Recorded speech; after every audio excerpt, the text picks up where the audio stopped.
สวัสดีครับวันนี้เราจะมาดูวิธีการติดตั้งเครื่องกรองน้ำ Gifrit Extra Pure New กันนะครับเครื่องกรองน้ำ Gifrit Extra Pure New ติดตั้งง่ายมากครับเพราะเพียงแค่แกะออกมาจากกล่องนะครับเขาประกอบตัวเองเนี่ยพร้อมเสร็จอยู่แล้วนะครับประกอบให้เรียบร้อยแล้วเหลือเพียงแค่ว่าเรานำตัวชุดหัวต่อเอกประสงค์นี้นะครับไปสวมกับก๊อกน้ำเท่านั้นเองวิธีการคืออย่างนี้ครับชุดหัวต่อเอกประสงค์และวาล์วน้ำสับทานนะครับให้เราแยกชิ้นก่อนนะครับเพราะเขาทำหน้าที่คนละหน้าที่นะครับหัวต่ออเนกประสงค์นี้เราวางไว้ก่อนครับเรามาลองพิจารณาของก๊อกน้ำครับถ้าเป็นก๊อกน้ำประเภทนี้ลักษณะโค้งๆเป็นคอหงอย่างนี้นะครับผมชุดวาล์วน้ำสำหรับทางมีแนวโน้มและโอกาสสูงในการที่สวมใส่ได้เลยนะครับผมจะทำให้ดูครับเพียงแค่ว่าปลายก๊อกนี้นะครับหาครีมหรือใช้มือหมุนออกมาอย่างนี้ก่อนเพื่อให้มีเกลียวรองรับนะครับผมลักษณะของหัวก๊อกนะครับปลายก๊อกเป็นอย่างนี้ก็เพียงแค่นำตัวนี้ครับวาล์วน้ำสับทางมาหมุนเข้าไปนะครับถ้าหมุนแล้วสนิทพอดีนะครับก็เป็นอันเสร็จพิธีนะครับผมในทางกลับกันครับถ้าเกิดว่าก๊อกน้ำที่บ้านหมุนแล้วมันแกว่งนะครับคือมันโยกอย่างนี้เลยแปลว่าจำนวนเกลียวตรงนี้อาจจะน้อยเกินไปทำให้ลูกยางเนี่ยยังไม่สามารถกระชับแน่นกับหัวก๊อกได้วิธีการเติมลูกยางเข้าไปจะเป็นทางเลือกที่ดีครับบางครั้งเราอาจจะเสริมลูกยางที่อยู่กับก๊อกน้ำเองครับหมุนลงมาปุ๊บมีลูกยางอยู่นี่ครับลูกยางนี้ครับนำมาวางเสริมเข้าไปเพิ่มความหนาของลูกยางเข้าไปอย่างนี้ครับและก็ประกบเข้าไปแน่นกับตัวก๊อกน้ำอีกครั้งหนึ่งอย่างนี้เป็นต้นนะครับถ้าหมุนเข้าไปจนแน่นแล้วสายไม่แกว่งน้ำไม่รั่วไม่ซึมก็เป็นอันเสร็จพิธีครับสำหรับการใช้งานนะครับสำหรับการติดตั้งครับอย่างนี้เป็นต้นครับหมุนเข้าไปจนแน่นแล้วสายไม่แกว่งครับสามารถเปิดใช้งานได้ทันทีครับอย่างนี้เป็นต้นนะครับผมจะใช้ครีมช่วยหรืออะไรช่วยนิดนึงครับอย่างนี้ใช้งานได้ทันทีสำหรับลูกยางนี้ในกรณีที่หัวก๊อกไม่มีลูกยางหรือลูกยางขนาดไม่เหมาะสมในตัวของวาล์วน้ำสำหรับทางเองนะครับลูกยางของเขาก็สามารถนำมาเสริมได้อย่างนี้เป็นต้นเราสามารถนำลูกยางตัวนี้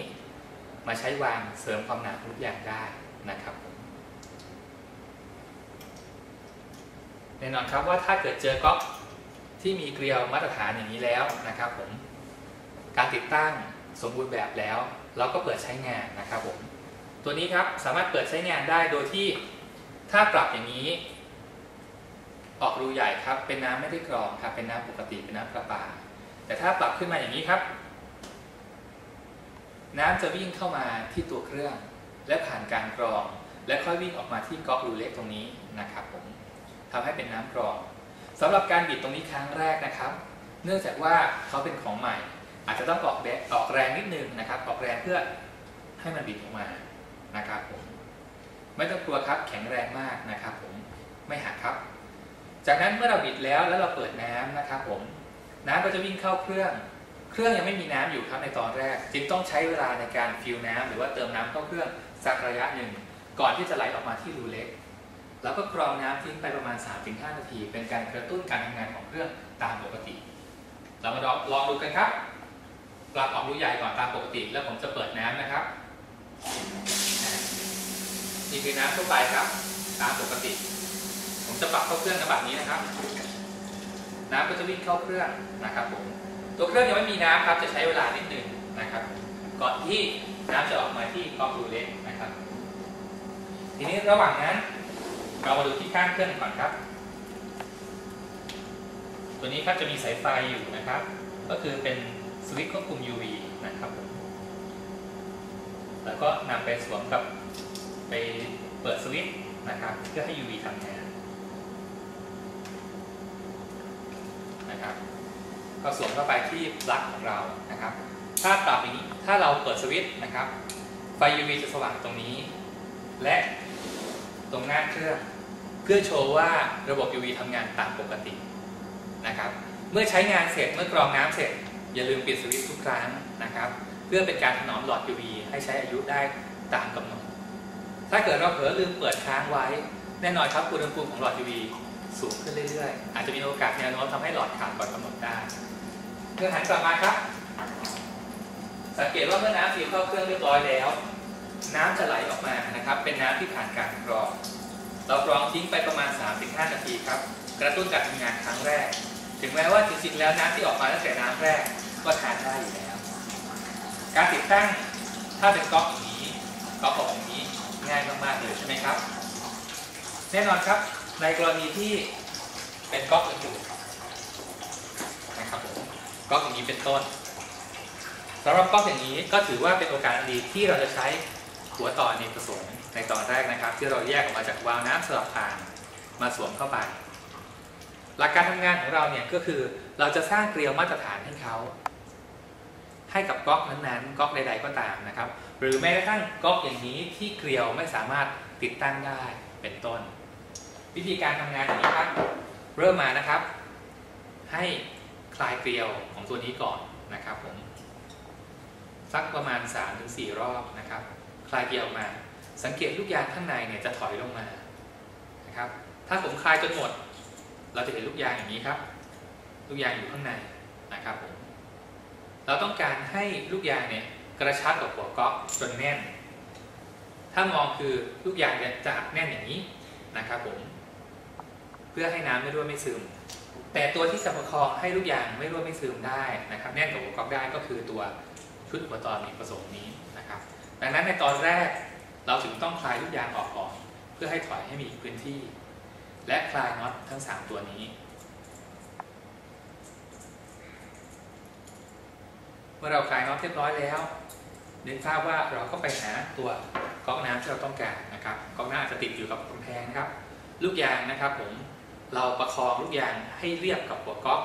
และอยู่ตรงกลางที่สุดถ้ามองจากมุมนี้นะครับจะเห็นว่าอยู่ตรงกลางนะครับและกดให้ลูกยางเรียบกับหัวก๊อกนะครับก็คือสนิทกับหัวก๊อกพอดีและอยู่ตรงกลางผมจะใช้นิ้วมือหมุนก่อนครับเพราะว่าถ้าเราใช้ไขควงหมุนเลยนะครับบางครั้งแรงนิ้วมือของเราแรงประคองเราเนี่ยจะสู้ไขควงไม่ได้ทำให้มีแนวโน้มที่จะลูกยางที่จะเอียงก่อนนะครับเมื่อใส่เรียบร้อยแล้วถ้ามองดูก็คือทั้ง3ด้านใกล้เคียงกันลูกยางเรียบกับหัวก๊อกผมก็ใช้ไขควงเพิ่มครับอีกเล็กน้อยเพื่อให้มันแน่นสนิทกันนะครับ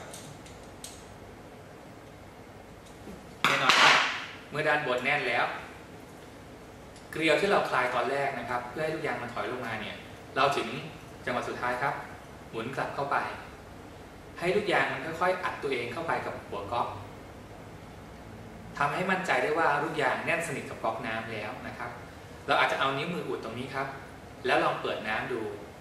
ถ้าน้ำไม่รั่วซึมออกด้านบนนะครับพยายามจะออกมาจากตรงนิ้วที่เราอุดแปลว่าเราได้ก๊อกน้ำที่มีเกลียวมาตรฐานแล้วเราก็แค่นำหัวต่ออเนกประสงค์นี้มาหมุนกับตัวก๊อกน้ำนี้แล้วก็เปิดใช้งานได้ตามปกติเปิดน้ำปรับวาล์วน้ำสลับทางเป็นอย่างนี้จะออกรูใหญ่ตามปกติเป็นน้ำไม่ได้กรองถ้าปรับอย่างนี้เป็นน้ำกรองครับผ่านเข้าเครื่องเมื่อเราปิดน้ำนะครับปิดน้ำไม่ว่าจะปิดด้วยก๊อกนี้หรือก๊อกนี้ก็ตามนะครับน้ำจะยังไหลต่ออีกเล็กน้อยครับเป็นการไล่น้ำที่ค้างสายยางและตัวเครื่องบางส่วนเพื่อให้มั่นใจได้ว่าน้ำทุกหยดที่ออกมาในครั้งต่อไปเป็นน้ำใหม่เสมอนะครับผมวันนี้ถ้าเกิดว่าถึงเวลาแล้วเมื่อเราติดตั้งเรียบร้อยแล้วอย่าลืมนะครับเขียนสติกเกอร์ระบุวันหมดอายุไว้ครับ 20,000 ลิตรหรือ2 ปีนับจากนี้นะครับผมติดตั้งไว้ตัวข้างเครื่องก็ได้หรือตามตำแหน่งที่เหมาะสมนะครับเพื่อเป็นการเตือนความจำของตัวเองหรือลูกค้าให้รู้ว่าเมื่อไหร่ที่ควรจะเปลี่ยนไส้กรองนะครับของเครื่องทำน้ำกิฟรินเอ็กซ์เพียวนี้ถ้าเกิดลูกค้าอยากจะมีการแขวนผนังนะครับก็เจาะง่ายๆครับเหมือนกับติดตั้งนาฬิกาแขวนผนังทั่วไปนะครับเพียงแค่ว่าใช้สว่านเจาะตามระยะที่กำหนดซึ่งอยู่ในคู่มือนี้นะครับวัดระยะและเจาะตามนั้นโดยที่ใช้ฟุกนะครับแล้วก็ตัวน็อตสกรูนะครับหมุนเข้าไปได้นะครับเช่นเดียวกับ การแขวนผนังนาฬิกานะครับนาฬิกาแขวนผนังนี่เองนะครับโอเคสำหรับในกรณีที่ถึงเวลาแล้วสักประมาณเดือนหนึ่งครึ่งเดือนหรือเมื่อน้ำไหลค่อยการที่เราจะถอดตัวชุดเซรามิกคอมพิวเตอร์ออกมาล้างถือว่าเป็นเรื่องจำเป็นครับเพราะเป็นประการด่านแรกที่จะปกป้องตัวเรานะครับจากสารพิษสารเคมีปกป้องไม่ให้สารโมเลกุลใหญ่ๆหรือว่าฝุ่นต่างๆนะเข้าไปในเครื่องหรือเป็นส่วนของกรองละเอียดเพราะข้างนอกเป็นการกรองหยาบก่อนเข้าเครื่อง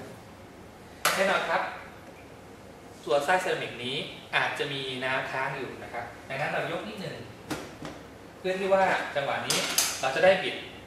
เพื่อให้น้ำไหลออกมาให้เรียบร้อยนะครับเดี๋ยวผมจะทำให้ดูนะครับสมมุติว่าตรงนี้เลอะได้แล้วกันนะครับผมก็บีบออกไปนะครับบีบด้วยมืออย่างนี้เป็นต้นสมมติว่าเลอะได้นะครับถ้าเป็นตำแหน่งที่เลอะได้อยู่แล้วเราบีบได้เลยครับอาจจะมีน้ำค้างออกมาไม่ต้องตกใจมันอยู่ในตำแหน่งที่เลอะได้นะครับโอเคนะครับบางครั้งเราอาจจะใช้เครื่องมือช่วยครับนะครับช่วยไปนะครับผ่อนแรงของเรานะครับโอเคทีนี้มาที่ตัวไส้เซรามิกครับจับแล้วดึงขึ้นมามันแค่สวมเข้าไปเฉยๆเราใช้สกอตไบรท์ครับสีเขียวนะครับผมถูให้ขาวเลยครับถูขัดให้ขาวเลยครับทุกครั้งเมื่อน้ำไหลค่อยถูขัดนะครับขัดให้ขาวอีกครั้งหนึ่งเป็นการทำให้เครื่องของเราเนี่ยสามารถกรองน้ำไหลสะดวกได้อีกครั้งหนึ่งเมื่อถูขาวเสร็จแล้วใส่กลับเข้าไปที่เดิมครับวิธีการใส่ครับนะครับเพียงตรงนี้ใส่เข้าไปที่รูของเขากดเข้าไปนิดหน่อยแล้วก็หมุนกลับเข้าไปที่เดิมอย่างที่บอกครับถ้าตำแหน่งนี้ไม่สามารถเลิกได้อย่าลืมหากระมังหรือยกก่อนยกตรงนี้ก่อนครับก็ล้างเปลือกออกนะครับโอเคเพื่อเป็นการทุ่นแรงครับเพิ่มแรงอีกนิดหน่อยเพื่อให้แน่นเต็มที่เท่านั้นเองระวังนะครับอย่าออกแรงมากเกินไปในตอนขันให้แน่นเพราะจะทำให้เราต้องใช้แรงมากขึ้นในตอนที่หมุนออกนะครับเพียงแค่นี้ทุกครั้งเราก็มั่นใจได้ว่าเราจะได้น้ำดื่มที่ดีเพื่อตัวเราและคนที่รักทั้งครอบครัวครับติดตั้งเครื่องกรองน้ำกิฟต์เอ็กซ์เพลนิวไม่ยากเลย